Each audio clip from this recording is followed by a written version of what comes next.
জাতিৰ শ্ৰদ্ধাৰ পুৰোধা প্ৰণিধান জগাই তোলা ৰঘুমলাই বেৰিছে হাতত তৰুৱে গিলিছে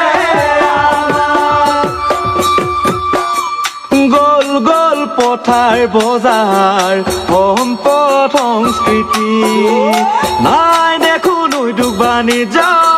কৃষি অৰ্থনীতি শিল্পী সাহিত্যিক বুদ্ধিজীৱী সাংবাদিক প্ৰজ্ঞাৰ দীপ্তিৰে আলোকিত কৰা জাতিক শৰাইঘাটৰ চেতনা কিয় বৰদূত